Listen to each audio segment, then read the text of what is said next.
Bank എക്സാമുകളിലെ ഏറ്റവും recent ആയിട്ട് വന്നിരിക്കുന്ന എക്സാം റിസൾട്ട് ആണ് നമ്മുടെ SBI ക്ലർക്ക് പ്രിലിംസിന്റെ റിസൾട്ട്. അപ്പൊ എല്ലാവരും അറിഞ്ഞു കാണുന്നു വിശ്വസിക്കുന്നു. അപ്പൊ എൻട്രിയുടെ സൈഡിൽ നിന്ന് ഏറ്റവും വലിയൊരു സന്തോഷ വാർത്ത പങ്കിടാനാണ് ഞാൻ എത്തിയിരിക്കുന്നത്. അതായത് നമ്മുടെ എൻട്രിയുടെ ബാങ്കിങ് ഉദ്യോഗാർത്ഥികളിൽ 60-ലധികം കുട്ടികൾക്കാണ് ഇപ്പം SBI ക്ലർക്ക് പ്രിലിംസ് പാസ്സായിരിക്കുന്നത്.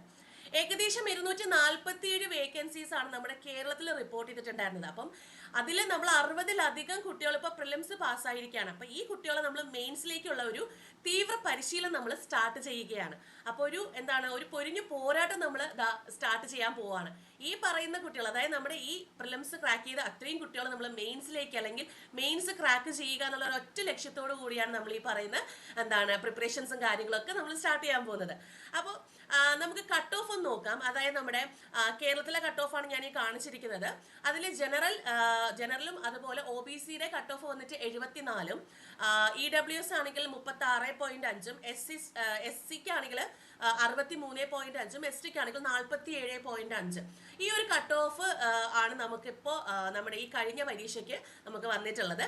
അപ്പോൾ നിങ്ങളിപ്പോ റിസൾട്ട് ചെക്ക് ചെയ്യാത്തവരുണ്ടെങ്കിൽ എത്രയും പെട്ടെന്ന് പോയി റിസൾട്ട് ചെക്ക് ചെയ്തോളൂ. ചെയ്തിട്ട് നിങ്ങളുടെ സന്തോഷ വാർത്ത, അതായത് നിങ്ങൾ പാസ്സായി എന്നുള്ളൊരു സന്തോഷ വാർത്ത നിങ്ങൾ നമ്മുടെ കമന്റ് ബോക്സിൽ ഇടുക. അതുപോലെ തന്നെ ഇപ്പോൾ മെയിൻസ് എക്സാംസും കാര്യങ്ങളൊക്കെ നിങ്ങൾ പ്രിപ്പറേഷൻസ് സ്റ്റാർട്ട് ചെയ്തിട്ടുണ്ടോ, ഇതെല്ലാം നിങ്ങൾ കമന്റ് സെക്ഷനിൽ നിങ്ങളുടെ സന്തോഷ വാർത്ത എല്ലാം നിങ്ങൾ കമന്റ് സെക്ഷനിൽ അറിയിക്കൂ കേട്ടോ. അപ്പൊ ഇത്രയും കാര്യങ്ങളാണ് ഞാനിവിടെ ഇന്ന് പറയാൻ പോകുന്നത്. അപ്പം നമുക്ക് ഏറ്റവും വലിയൊരു സന്തോഷം നിറഞ്ഞൊരു കാര്യം തന്നെയാണ്.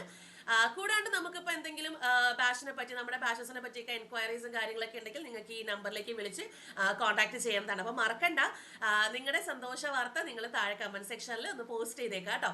അപ്പോൾ നമുക്ക് വീണ്ടും അടുത്തൊരു വീഡിയോ ആയിട്ട് കണ്ടുമുട്ടാം. അതുവരേക്കും താങ്ക് യു, ബൈ.